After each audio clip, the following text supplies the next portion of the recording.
ce sont vraiment des thèmes très importants en orthodontie, mais ça reste toujours des thèmes d'une manière générale, c'est-à-dire on ne va pas aller dans le détail. Vous allez aborder cette année quelques thèmes très importants, parmi eux donc des thèmes assez récents comme le SAOS, la RNO. Ce sont des concepts qui, même pour les orthodontistes, restent un petit peu mal connus. Donc, c'est l'occasion pour vous d'avoir bien sûr ces notions-là. Et je vous le dis, n'essayez pas de rentrer dans le détail. Ce qui est important pour vous, ou bien le but, les objectifs pédagogiques de cette année, c'est justement d'avoir une idée globale sur les différents thèmes. Concernant le volet pratique, donc comme il a été déjà discuté lors du CP avec vos camarades, nous allons donc, pour des raisons que vous connaissez tous, par rapport à la crise sanitaire, donc même si apparemment des lueurs semblent apparaître concernant cette année, mais nous avons décidé quand même d'adopter un apprentissage, c'est-à-dire sur dossier. Il ne sera pas réalisé directement sur patient. Mais en fait, on garde les mêmes recettes. Ça veut dire que vous allez avoir à réaliser un diagnostic, parce que ça, c'est très important. C'est la base de tout traitement. Il faut d'abord faire un bon diagnostic. Le traitement, de toute façon, cette année, ça sera un traitement en thérapeutique amovible. Vous ne touchez pas à la fixe. Donc, le traitement aussi devra être réalisé par vos propres soins. Donc, essayez de le faire vous-même. Je ne veux pas… En fait, vous avez une seule chance de réaliser ce dispositif. Donc, je trouve ça vraiment dommage d'aller voir un prothésiste pour le confectionner. Donc, essayez de le confectionner vous-même. Et donc, vous allez avoir une note sur votre présentation, une note sur votre appareillage. Et éventuellement, on va essayer d'introduire une troisième note sur l'assiduité, sur votre sérieux lors des TP. Parce que très souvent, quand on a un groupe de 4 ou de 5 étudiants, on le voit lors de la présentation, ce n'est pas le même niveau pour tous les étudiants. Donc, ça serait vraiment dommage de donner la même note. Si on voit, par exemple, qu'un élément brille parmi tant d'autres ou fournit, surtout pour l'appareillage. Vous savez, on nous rend un appareillage qui est déjà réalisé. Donc, on demande toujours aux étudiants, est-ce que vous l'avez fait tous ensemble? Ils répondent oui. Mais bien sûr, on ne peut pas vérifier cela. Donc, je trouve probablement, on va rajouter une troisième note donc, qui va dépendre de la dynamique, on va dire, de l'étudiant pendant les TP. D'accord? Donc, vous allez avoir 2 EMD, parce qu'il n'y a pas beaucoup de cours. Donc, je crois que vous allez avoir à peu près 7 à 8 cours par EMD. Une au premier trimestre et une au deuxième trimestre. Nous allons vous donner approximativement le programme que je vais transmettre à votre camarade pour avoir les dates. Mais je crois qu'il a été entendu que cette fois-ci, les examens vont se faire peut-être pendant une semaine bloquée. Donc, on va bien sûr s'organiser pour pouvoir réaliser cette EMD. D'accord ? Donc là, on va commencer par le premier cours. Donc aujourd'hui, nous allons parler des grands… si vous avez des questions, par contre, s'il vous plaît, vous me les écrivez au fur et à mesure. Ne laissez pas à la fin de la séance, hein, d'accord? Parce que sinon, je risque de perdre le fil. Donc, nous allons aujourd'hui voir ensemble les grands syndromes à répercussion orthodontique. Alors, je sais que c'est un cours un petit peu barbant pour vous. Moi-même, quand j'étais étudiante, c'était un cours qui… Bon, ne me réjouissait pas tellement. Mais en fait, là aussi, je vous dis, il faut pas, on ne vous demande pas de connaître tous les symptômes par cœur. Je sais que vous en avez vu pas mal, surtout dans le module de pathologie, il y a beaucoup de syndromes. Mais en fait, ce qu'on doit, ou ce que vous devez retenir, c'est quelles sont les manifestations orthodontiques de certains syndromes. D'accord? C'est-à-dire, il y a certains syndromes qui ont une manifestation au niveau de la sphère orofaciale, plus particulièrement au niveau des dents. Donc, quand vous voyez cette symptomatologie-là, ça doit automatiquement vous faire penser à ce syndrome-là. OK? Donc, certaines pathologies congénitales ont une répercussion sur l'organisme. Ces malformations sont exceptionnelles et les traitements orthodontiques sont assez rares. Bien sûr, la plupart des syndromes sont traités chirurgicalement. Parmi ces syndromes, on compte les anomalies de l'organogénèse, donc celles qui touchent l'organe dentaire, donc la formation même, et la morphogénèse, c'est-à-dire que l'organe est sain, mais c'est lors de la croissance qu'il y a une anomalie. On va le voir ensemble. Parmi les anomalies dentaires, nous avons les anomalies dentaires par excès, par défaut, unitaires ou bien multiples. Ça veut dire que dans certains syndromes, on trouve des dents en plus. Dans d'autres, ça sera des dents au moins, ce qu'on appelle déjà des agénésies, quand c'est une seule dent. Quand ça touche l'ensemble de la denture, on appelle ça donc des anomalies par excès ou par défaut multiples. On va voir ça ensemble. Donc, quand les dents sont par excès, quand elles touchent un seul organe dentaire ou une seule unité dentaire, on parle d'abord de dents supplémentaires lorsque la dent a une forme normale, harmonieuse, d'accord? C'est une dent normale, mais elle est en plus. On peut citer par exemple comme vous voyez ici, nous avons 4 incisives centrales. Là, nous avons 2 incisives latérales. Là, on a 5 incisives inférieures. D'accord? Donc, ça, c'est une dent qui a une forme normale, qui a une pulpe, une dentine, c'est-à-dire elle est normale, mais elle est dédoublée. Ça, c'est une dent supplémentaire. La dent surnuméraire, c'est une dent de forme atypique qui est en plus. Ce n'est pas la même chose. D'accord? La dent surnuméraire, elle n'a pas une forme de dent normale. On peut citer, quand elle est située au niveau de la région antérieure, on parle de mésodens. Comme ici, regardez, c'est une formation dentaire, ce n'est pas une incisive, d'accord? Il y a de l'émail, il y a de la dentine, mais probablement il y a une pulpe aussi, mais elle n'a pas une forme normale, d'accord? Lorsqu'elle est située au niveau postérieur, on parle d'odentum. Donc, c'est exactement la même chose, c'est sauf l'appellation qui diffère. Au niveau antérieur, c'est le mésodens, au niveau postérieur, c'est l'odentum. Quand c'est par défaut, ça veut dire là, il manque une dent. Bien sûr, on parle d'agénésie. L'agénésie est l'absence d'une unité dentaire en rapport avec l'absence du germe correspondant. Ça veut dire que le diagnostic d'agénésie ne peut être posé sans la présence ou la réalisation d'une radiographie. Quand on voit qu'il n'y a pas de dents sur l'arcade, comme par exemple dans ce cas de figure, on ne peut pas parler d'agénésie si on n'a pas la radio. On va dire absence de la 12 et de la 22. Une fois qu'on voit sur la radio que le germe n'est pas présent, même radiographiquement, là, le diagnostic d'agénésie est posé. OK ? Les dents les plus souvent touchées par les agénésies sont bien sûr les dents de sagesse. Alors pour certains, c'est des raisons phylogénétiques carrément. Donc en fait, l'être humain, avec l'évolution surtout du mode alimentaire, donc n'aurait plus besoin de sa dent de sagesse, les arcades étant de plus en plus serrées. C'est pour ça que ces dents sont très souvent incluses ou parfois même absentes. Donc en fait, si vous voulez, c'est une évolution phylogénétique de l'être humain. Les deuxièmes dents, donc, c'est les deuxièmes prémolaires. Et enfin, les troisièmes dents les plus touchées, c'est les incisives latérales. Et très, très souvent, elles font partie, c'est-à-dire quand on voit, par exemple, une personne qui a une agénésie d'une latérale, on peut retrouver ce signe dans la fratrie, chez les parents, les grands-parents, les oncles, les tantes. Donc, il y a toujours un aspect héréditaire, d'accord, ou bien un aspect lié au grand syndrome.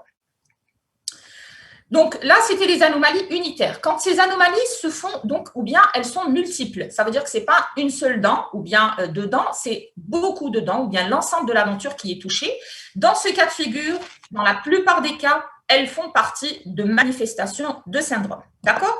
Alors, le premier syndrome qu'on va voir ensemble, c'est le syndrome de dysplasie ectodermique. Je suppose que vous l'avez vu déjà en pathologie. Donc, dans ce cas-là, on peut avoir l'anodontie ou l'oligodontie qui constitue l'un des signes les plus importants. Oligodontie, donc c'est du latin, oligo ça veut dire peu, dentie, donc dents, il y a peu de dents, mais on retrouve toujours quelques unités dentaires. L'anodontie, ça veut dire qu'il n'y a aucune dent. D'accord? Donc, dans ce syndrome, on peut avoir soit l'agénésie de plusieurs dents, jusqu'à 10 dents, 12 dents ou plus, d'accord? Ou bien carrément l'absence totale de dents.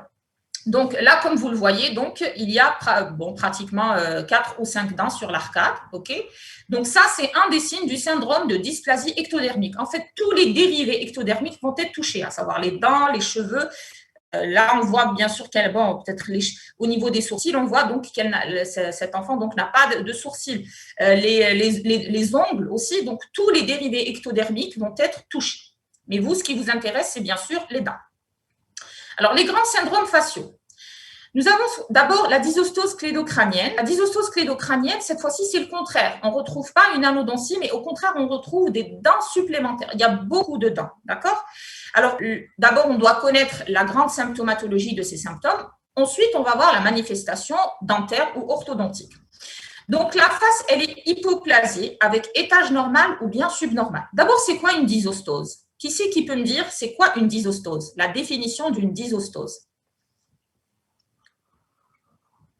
J'attends vos réponses là.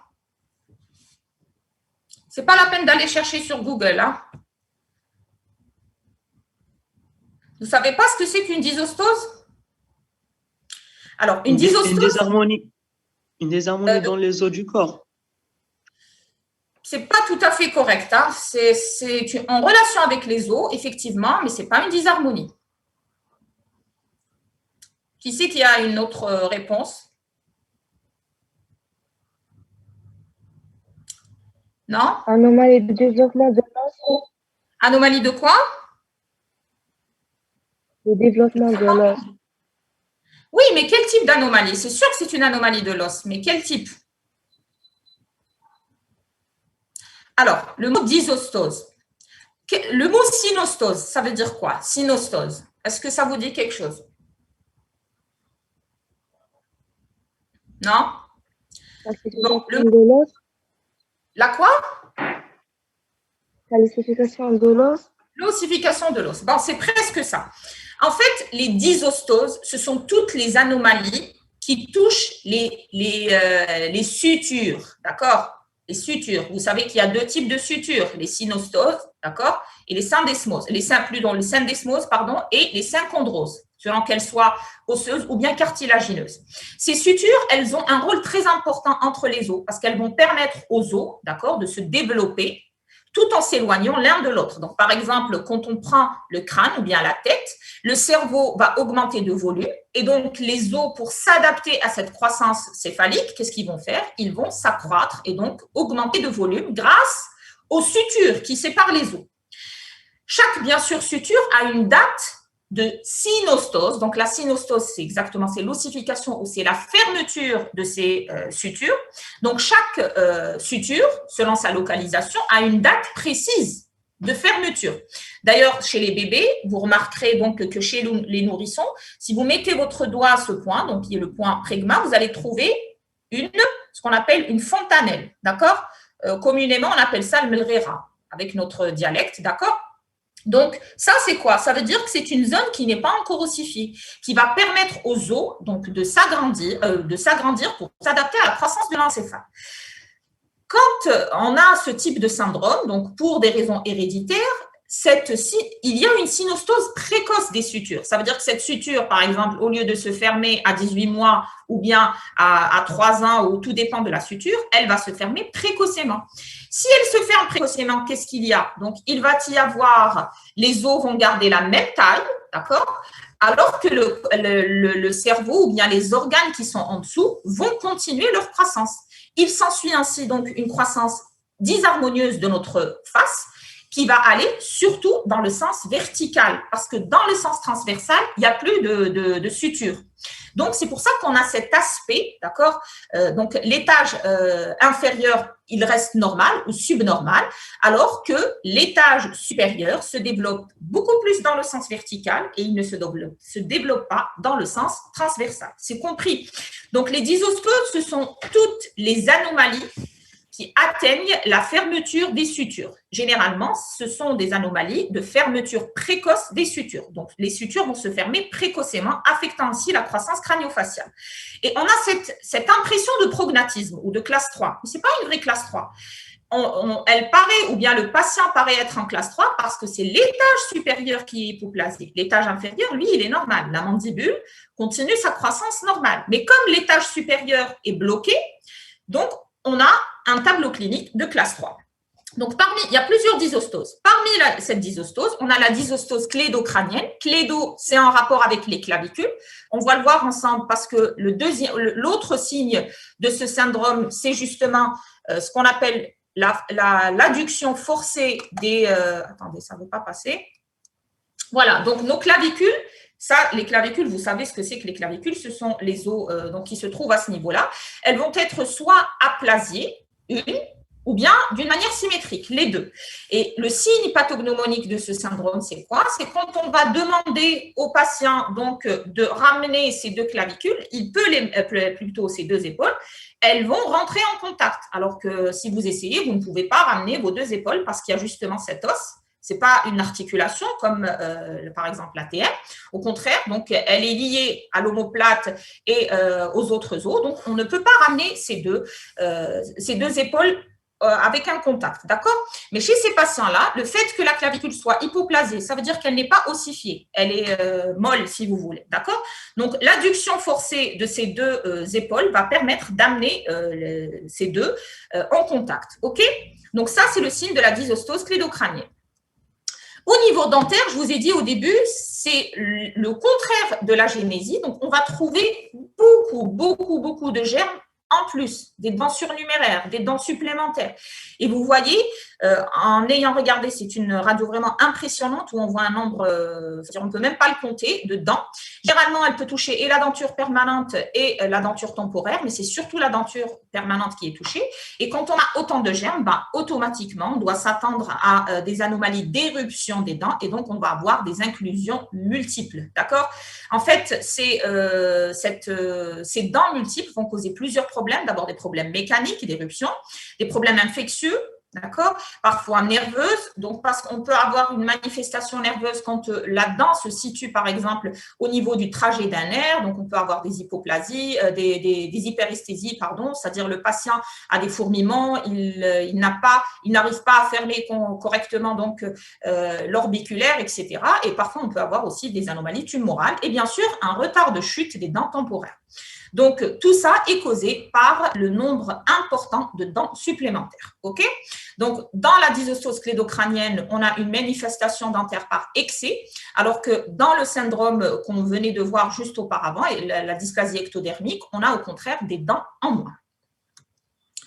Le deuxième syndrome, c'est ce qu'on appelle le syndrome oro-digito-facial. Oro, donc pour la cavité orale. Digito, c'est les doigts. Et enfin, facial, c'est la face. Donc là, le signe caractéristique, c'est une langue polylobée. Ça veut dire qu'il y a plusieurs lobes. Là, vous voyez sur la photo de gauche, nous avons plusieurs lobes au niveau de la dent. Là, au contraire, donc, nous avons une dent bilobée, ça veut dire qu'il y a deux lobes, comme celle du serpent. Et très souvent, on retrouve aussi une division palatine ou bien une fente palatine uniquement. Il n'y a pas de fente labiale, hein. Alors, au niveau dentaire, ce syndrome se caractérise aussi par une DDM, ça veut dire qu'on a un encombrement dentaire. On a une hypoplasie de l'émail aussi qui est caractéristique, ça veut dire qu'on retrouve un émail brunâtre. Et donc, des dents supplémentaires ou surnuméraires peuvent être retrouvées lors de la radio. Et enfin, un autre signe, c'est des anomalies au niveau des extrémités des doigts. C'est pour ça qu'on l'appelle le syndrome oro-digito-facial. Donc, les doigts, souvent, sont courts, d'accord? Et on peut trouver des anomalies de formation au niveau des doigts, que ce soit au niveau des pieds ou bien au niveau des mains. OK? Ça, c'est des anomalies de nombre. Ça veut dire que ce sont les syndromes où on retrouve soit des dents en plus, soit des dents en moins. Maintenant, les anomalies de la morphogénèse qui vont toucher la formation de l'organe dentaire, ça peut toucher soit l'émail, soit la dentine, ou bien la forme de la dent, d'accord? On peut avoir soit les anomalies de structure, donc les anomalies s'accompagnant d'une hypoplasie de l'émail, parmi lesquelles vous connaissez l'amélogénèse imparfaite. Donc, l'amélogénèse imparfaite, c'est un émail donc, qui n'est pas totalement formé, surtout il n'est pas minéralisé, donc il est friable. Les patients finissent par perdre cet émail pour laisser donc découvrir la dentine.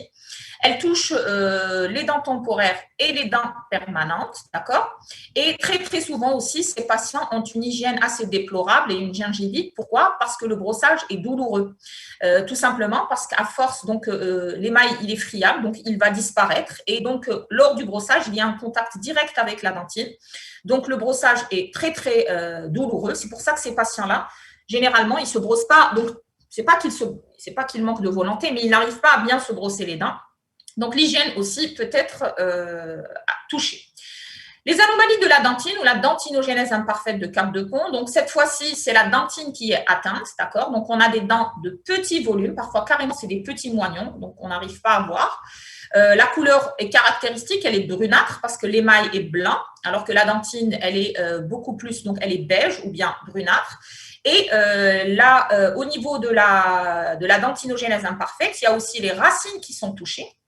D'accord? Donc, les racines, elles vont regarder, c'est des toutes petites racines. On appelle ça l'aspect en clou de girofle. Vous savez, c'est quoi le clou de girofle? Donc, on a cet aspect-là, ces racines donc, qui sont très courtes et qui sont caractéristiques chez les patients qui présentent une dentinogénèse imparfaite. Les anomalies de forme, donc parfois la forme de la dent, c'est-à-dire l'organogénèse est normale, il y a une dentine, un émail normal, minéralisé, mais la forme est anormale. Donc, ça peut être une altération légère, comme vous connaissez le tubercule de Carabelli, donc c'est une petite cuspide palatine qui est en plus au niveau de la molaire supérieure. Il y a aussi ce qu'on appelle l'hypertrophie singulaire, donc on retrouve une formation en plus au niveau du cingulum. Ou bien la tête, elle peut être beaucoup plus importante, comme par exemple la fusion ou la gémination. Alors, pour distinguer la fusion de la gémination, donc la fusion, c'est l'union de germes dentaires normaux, d'accord, par la dentine au cours de leur élaboration. Comme par exemple ici, c'est une centrale avec une latérale, d'accord. Donc, généralement, on peut avoir la fusion de deux germes, racines et couronnes. D'accord. Très souvent, c'est une atteinte surtout au niveau incisif et toujours le caractère héréditaire transmissible. La gémination, par contre, est une union d'une dent normale avec une dent surnuméraire. D'accord. Donc, la forme là, elle va être beaucoup plus atypique. Regardez ici, c'est une forme bien carrée. D'accord. Alors que là, regardez, ça, c'est une dent surnuméraire. D'accord. Et ça, c'est une centrale. Donc là, vous avez centrale, donc 11. 21, 22. Ça, c'est une dent, c'est un mesiodens, d'accord, qui est directement collé avec la 21. Donc là, c'est une gémination, d'accord. Les anomalies de plusieurs dents. Donc ça, c'est quand on touche une seule dent. Quand c'est toutes les dents qui sont touchées, donc on parle soit d'une microdontie quand la forme est diminuée, donc si on a donc des petites dents partout, on va automatiquement avoir des diastèmes multiples. Et cette anomalie s'observe dans les membres de la même famille. Elle peut être associée ou non à des agénésies ou des syndromes malformatifs. Et c'est une anomalie très, très récidivante. Si on fait un traitement orthodontique, qu'on ferme les espaces, le patient devra porter une contention à vie. Sinon, automatiquement, les espaces vont se réouvrir. La macrodontie, donc c'est le contraire, ce sont des dents de gros volume. Elle peut être soit localisée le plus souvent au niveau des deux centrales, d'accord, ou bien au niveau de la molaire. Donc là, on a une macrodontie unitaire, d'accord, ou bien peut être généralisée au niveau de toutes les dents. Donc si on a de grosses dents sur toute l'arcade, automatiquement, il n'y aura pas assez de place. Les dents vont se chevaucher et donc on parle d'une dysharmonie dento-maxillaire par macrodontie. On va voir quelques anomalies associées. Alors, parmi les syndromes à répercussion orthodontique, on a ce qu'on appelle le syndrome de Coépéfieux. Alors, le syndrome de Coépéfieux, donc, il n'y a pas beaucoup de manifestations faciales, c'est surtout au niveau des dents. Donc, généralement, on a une endoalvéolie supérieure. On a, donc, si l'arcade supérieure est diminuée transversalement, l'occlusion latérale ne va pas se faire normalement. Donc, le patient est obligé de dévier sa mandibule pour retrouver un contact. Il s'ensuit donc un articulé croisé unilatéral, d'accord, et une latérodéviation fonctionnelle. Une latérodéviation fonctionnelle, ça veut dire quoi? Ça veut dire quand RC, donc les points interincisifs coïncident au repos, d'accord? Quand le patient est au repos ou en RC, il y a une coïncidence des points interincisifs. Dès qu'on lui demande de fermer en ICM, le patient, pour retrouver un contact au niveau donc des deux côtés, qu'est-ce qu'il va faire? Il va dévier sa mandibule et donc il s'ensuit ainsi donc une non-coïncidence des points interincisifs en ICM. D'accord? Donc, nous avons une correspondance en RC ou au repos et non pas en ICM. Il y a aussi un autre signe, c'est la déglutition infantile qui persiste toujours et l'interposition bilatérale de la langue entre les molaires supérieures et inférieures. Donc, quand vous retrouvez tous ces signes-là, on appelle ça le syndrome de Coépéfieux. Le syndrome du suceur type, vous en avez, je suppose, tous soit rencontré lors de votre pratique, soit dans votre entourage familial. Donc, ce sont des patients qui ont une parafonction, donc c'est la succion soit du pouce, soit d'un linge, d'accord? Et dans ce cas-là, on va avoir automatiquement une proalvéolie supérieure, une béance caractéristique, d'accord, chez ces patients-là. Et parfois même, on retrouve une rétrognathie mandibulaire, parce que vous savez, le pouce, donc celui-là, il provoque la partie supérieure de votre phalange, donc va provoquer la proversion de vos incisives supérieures. Et cette partie inférieure, généralement, elle prend appui sur les incisives inférieures et donc peut engendrer une rétrognathie mandibulaire. Donc, je vous disais qu'il y avait une béance. On peut retrouver aussi une endoalvéoliale supérieure et une déglutition avec pulsion linguale. Parce qu'il y a toujours l'espace antérieur et comme on dit, la nature a horreur du vide. Donc, automatiquement, lors de la déglutition, la langue va venir s'interposer au niveau de cet espace antérieur. Le syndrome de Robin. Alors, le syndrome de Robin, c'est une classe 2, mais très exagérée, d'accord? D'ailleurs, c'est Robin qui a mis au point le premier activateur, c'est ce qu'on appelle le monobloc de Robin. C'est un médecin donc, qui a mis au point ce dispositif. Dans un premier temps, c'était pour propulser la mandibule afin de permettre d'améliorer la respiration, parce que chez ces patients-là, le pronostic vital est touché, c'est-à-dire il est mis en jeu parce que la mandibule est tellement petite que les patients, surtout les nourrissons, ont tendance à avaler, à faire ce qu'on appelle une glossoptose, ça veut dire qu'ils avalent la langue et donc ça engendre des problèmes respiratoires et parfois même la mort des patients. Donc, ce syndrome, donc si pour mieux le retenir, c'est une classe 2 très exagérée avec une micromandibulie, d'accord, et ce profil caractéristique, on appelle ça le profil d'oiseau. On peut avoir très souvent une division palatine, donc on retrouve une fente au niveau du palais, une orognathie supérieure et des troubles de la succion et de la déglutition chez les enfants. Vous voyez comment on a l'impression que le patient n'a carrément pas de mandibule, d'accord? Donc ça, c'est le syndrome de Robin. Le syndrome de la classe de division 2, la classe de division 2 est une anomalie donc, qui n'a pas beaucoup de répercussions esthétiques. Le patient, parfois, mis à part donc, les malpositions incisives, ne se rend même pas compte qu'il a une classe de 2. On l'appelle syndrome parce que c'est une anomalie héréditaire qui est retrouvée dans une lignée familiale bien précise. C'est pour ça qu'on appelle, et elle est caractéristique, c'est pour ça qu'on appelle ça syndrome, contrairement à la classe de 1. D'accord ? Donc, la classe de 2 a une atteinte héréditaire beaucoup plus importante que la classe de 1. Donc, elle est caractérisée par une supracclusion, par des malpositions incisives. Donc, soit on a la rétroversion des deux incisives supérieures, comme vous voyez ici, avec vestibuloversion des latérales. Soit c'est les 4 incisives qui sont en palatoversion et les canines qui sont en vestibuloversion. Soit c'est tout le bloc de canine à canine qui est en lingoversion. Et on a bien sûr une supracclusion caractéristique et une DV diminuée et une forte musculature chez ces patients.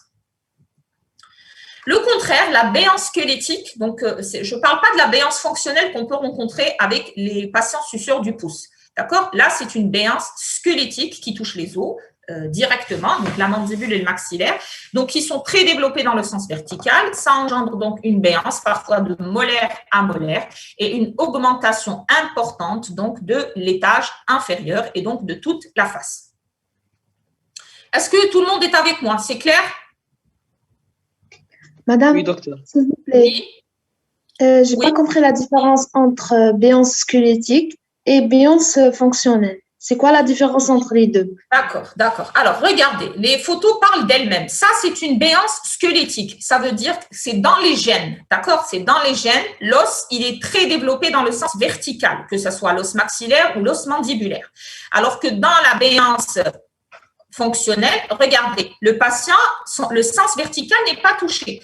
Ça veut dire que c'est fonctionnel, ça touche uniquement les dents. Là, on a une infraclusie uniquement, mais l'os n'est pas atteint. Par contre, c'est-à-dire que ce n'est pas génétique. Par contre, si ce patient continue de sucer son pouce, ça veut dire là, si le patient il a 6 ans, 7 ans, s'il arrête à ce stade la succion, les dents, la béance va être corrigée, d'accord? Et le patient va retrouver une DV normale, ok? Donc, c'est comme, si vous voulez, la différence entre une proalvéolie et une prognathie. La proalvéolie, c'est une atteinte dentaire fonctionnelle uniquement, alors que la prognathie est une atteinte osseuse qui nécessite un traitement orthopédique. La même chose pour le sens vertical. La béance fonctionnelle est une béance d'origine dentaire, d'accord, ou bien de manifestation dentaire d'origine fonctionnelle qui va nécessiter un traitement dentaire uniquement, alors que la béance squelettique, elle, c'est une anomalie génétique ancrée dans les gènes qui touche les os et donc le traitement sera soit orthopédique, soit carrément chirurgical. D'accord? Orthopédique avant la fin de la croissance, sinon ça va être la chirurgie. D'accord? C'est ça la différence entre quand on dit une anomalie osseuse et une anomalie fonctionnelle ou bien dentaire. D'accord? C'est clair? D'accord, oui. Merci, c'est clair, maman. Et on fera la différence par la céphalo. Si on va trouver… Oui, bien sûr. Normalement, votre expérience va vous permettre de faire un diagnostic personnellement dès que le patient rentre. Je sais que si c'est une anomalie fonctionnelle, oui. Mais effectivement, si mathématiquement parlant, c'est la céphalométrie qui pose le diagnostic. D'accord? C'est comme pour la classe 2. Comment vous posez le diagnostic d'une classe 2? C'est votre A', B' et votre ANB. Mais un orthodontiste, bien sûr, avec ses années d'expérience, il peut reconnaître une classe 2 ou une classe 3 dès que le patient rentre au niveau de votre cabinet. D'accord? Mais effectivement, normalement, c'est la céphalométrie. OK? Alors, une autre question. Madame, latérодéviation fonctionnelle, je n'ai pas compris. Alors, je reviens. La latérодéviation fonctionnelle, là aussi, c'est une anomalie fonctionnelle. D'accord? Le temps va s'arrêter, d'accord? Vous savez comment faire, il faut juste se reconnecter. Donc, la latérodéviation fonctionnelle. contient, regardez, vous avez l'arcade supérieure et l'arcade inférieure. Normalement, les dents du haut circonscrivent les dents du bas. D'accord? Quand vous avez une endo-alvéolie supérieure, l'arcade supérieure est diminuée transversalement. La mandibule, quand le patient va fermer, il ne va pas y avoir de contact. Donc, qu'est-ce qu'il va faire? Ça peut être dû à une endo-alvéolie, ça peut être un contact prématuré. Par exemple, le patient a un contact prématuré. D'accord? Donc, quand il ferme, il ne va pas retrouver un contact en ICM sur toutes les dents. Il ne va pas être à l'aise. Il y a un seul contact prématuré. Qu'est-ce qu'il va faire? Il va dévier sa mandibule pour avoir un contact. Donc, en fait, le patient, quand il ne ferme pas ses dents, quand il ne met pas ses dents en contact, les médianes coïncident. Dès que vous lui demandez de fermer, parce qu'il a une endo-alvéolie ou parce qu'il a un contact prématuré ou parfois parce qu'il a juste une carie et une douleur au niveau d'une dent, qu'est-ce qu'il va faire? Il va dévier. C'est instinctif, c'est un réflexe. D'accord? Il va dévier pour retrouver un maximum de contact. D'accord? Et là, c'est une endo-alvéolie fonctionnelle. Ça veut dire qu'elle n'est pas osseuse. D'accord? Contrairement à quelqu'un qui a une malformation ou une asymétrie qui existe dans l'os, dans la mandibule, celui-là, que ça soit en ICM, en RC, bouche ouverte, bouche fermée, la déviation, elle existe toujours. Dans tous les cas, parce qu'elle est ancrée dans l'os. C'est l'os qui est asymétrique. Alors que dans la latérodéviation fonctionnelle, les deux os sont parfaitement symétriques, mais c'est le contact qui ne se fait pas normalement à cause d'une prématurité ou à cause d'une endo-alvéolie, etc. Et donc, le patient va dévier sa mandibule. Il ne peut pas dévier le maxillaire parce que ce n'est pas un os mobile. Donc, c'est la mandibule qui va être déviée pour pouvoir retrouver un contact. D'accord? Est-ce que c'est clair pour la latérodéviation fonctionnelle? C'est un cours que vous avez vu l'année passée, normalement. C'est bon? Oui, madame, c'est clair. Très bien. Allez, on va passer donc à la deuxième partie. Donc, on va voir maintenant les anomalies héréditaires des bases maxillaires. On a la prognathie mandibulaire hypertrophique. C'est quoi? C'est une classe 3 exagérée. Le syndrome de Robin, c'était une classe 2 exagérée. La prognathie mandibulaire, c'est une classe 3 exagérée où la mandibule a une taille disproportionnée. On le voit, regardez, de profil. D'accord? Donc, l'étage supérieur, si vous cachez la partie inférieure donc, de votre profil, est normal. C'est la partie inférieure qui est justement anormale. Donc, on a une mandibule qui est trop longue, trop large, d'accord, et qui est trop en avant dans le profil. Généralement, il y a toujours un caractère héréditaire et là, c'est la chirurgie, d'accord? Aucun traitement ne permettra de régler une classe 3 pareille. L'hypoplasie de la mandibule, on en parlait tout à l'heure, c'est le syndrome de Robin, d'accord? Parfois, on peut avoir une atteinte ou ce qu'on appelle une hypoplasie de la branche montante. Ça veut dire que non seulement le sens sagittal est diminué, mais même le sens vertical. Et là, on parle de syndrome ou bien ce qu'on appelle la dysostose mandibulo-faciale de Francis-Ketty. Donc, nous avons une atteinte de la branche montante qui est aussi associée, d'accord? Donc, le tableau clinique est encore beaucoup plus important. Les craniosténoses. Alors, les craniosténoses, on parlait tout à l'heure des dysostoses. Les craniosténoses, ce sont des malformations, je vous ai dit, qui atteignent donc les sutures, d'accord? Et donc, on va avoir une fermeture précoce des sutures du crâne. C'est pour ça qu'on l'appelle craniosténose, d'accord? Alors, parmi les dysostoses les plus importantes et que vous devez connaître, c'est la dysostose crânio-faciale de Crouzon.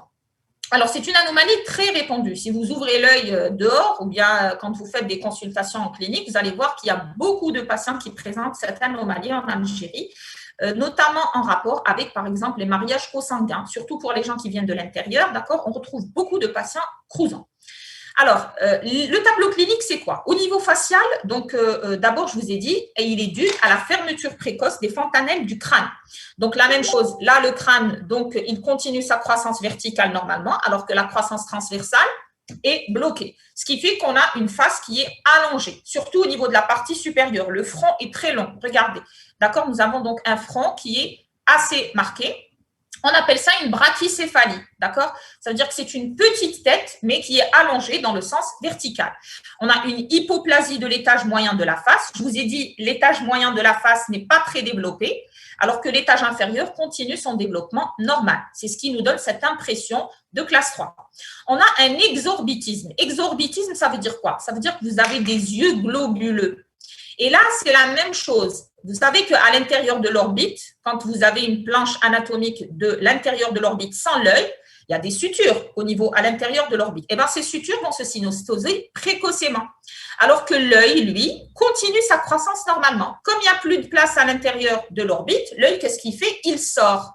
D'accord? C'est pour ça qu'on a cette impression d'exorbitisme. Ça veut dire qu'on a des yeux qui sont très globuleux, mais en fait, la taille de l'œil, elle est normale, ou bien à l'intérieur. Donc, elle est normale.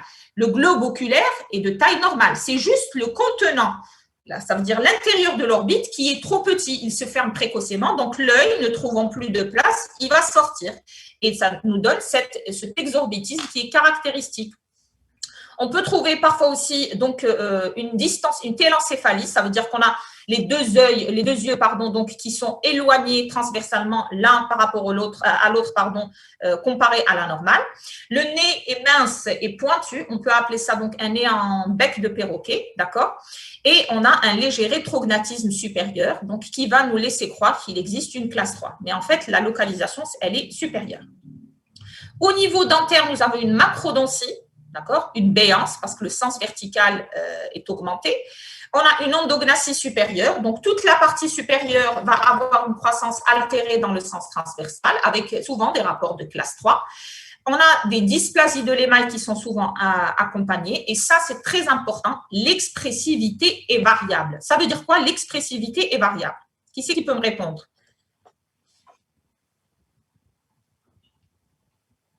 Donc, une dent d'une autre, on va trouver une différence. Peut-être des dents qui vont être normales.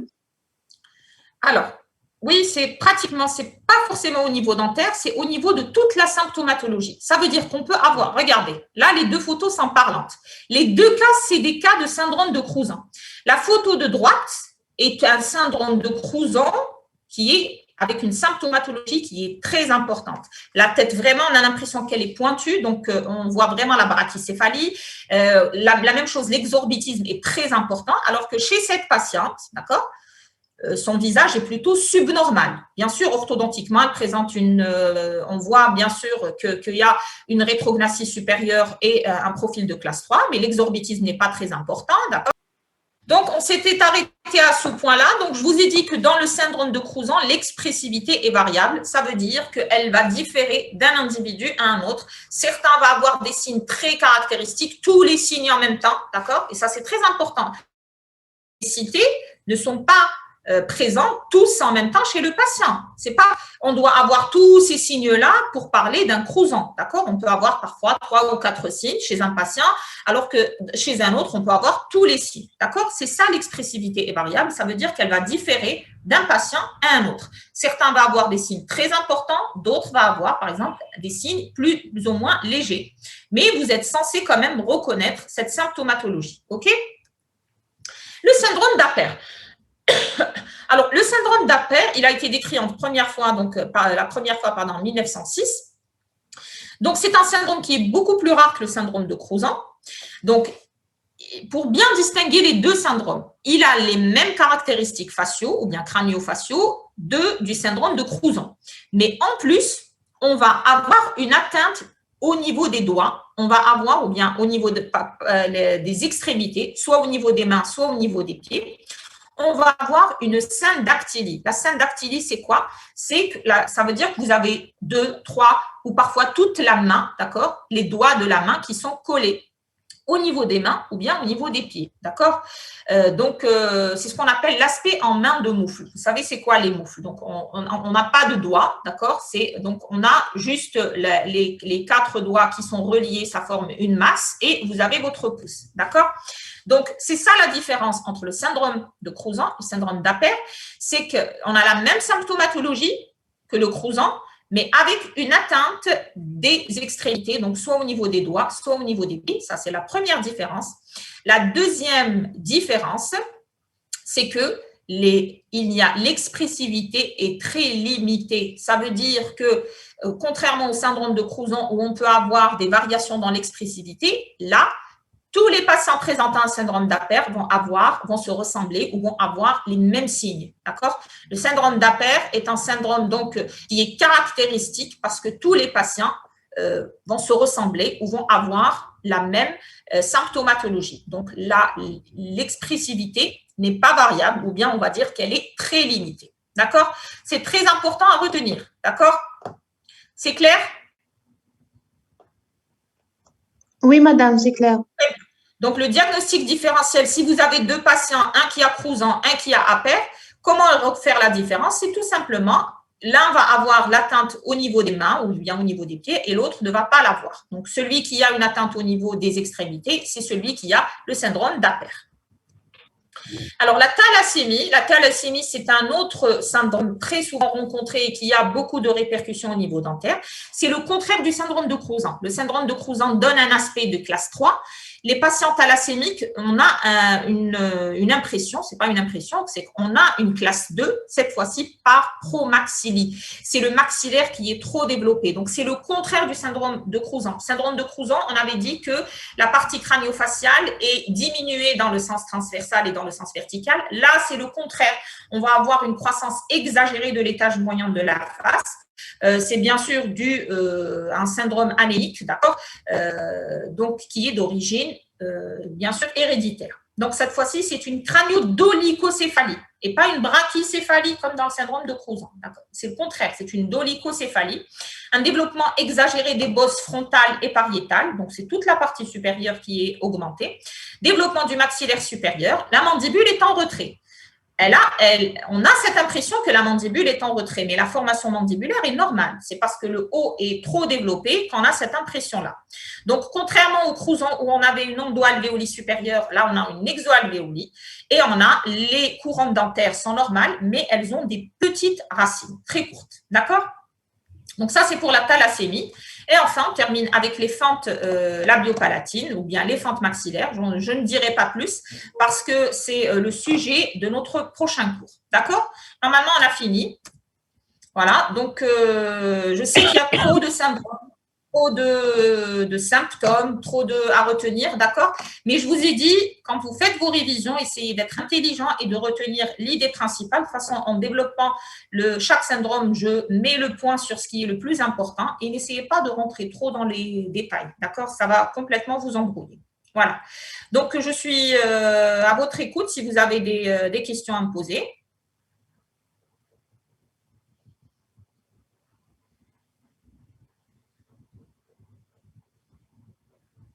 Non, il n'y a pas de questions? Madame, est-ce qu'on va commencer les TP d'ODF demain? Très bien. Donc, il n'y a pas de questions concernant le cours? Non. Si, madame. Non? Madame. Oui. Madame, les anomalies fonctionnelles, elles peuvent se transformer en anomalies squelettiques, n'est-ce pas? Oui, si elles ne sont pas traitées précocement. Oui. C'est si un patient ferme anormalement ou d'une manière, par exemple, sa mandibule, il ferme anormalement pendant toute sa vie, automatiquement, avec la fin de la croissance, l'os va s'anatomiser et cette asymétrie va rester même après la fin de la croissance. D'accord? C'est justement, madame, on ne corrige pas en période de croissance. Bien sûr, parce que ça veut dire avant la puberté. Après la puberté, ça va s'anatomiser et ça va devenir osseux. D'accord, merci. Parce qu'au-delà de la croissance, il n'y a pas moyen de modifier l'os, mis à part la chirurgie. Mais concernant les traitements conventionnels orthopédiques, au-delà de la puberté, c'est un traitement chirurgical et on ne peut plus le modifier. OK?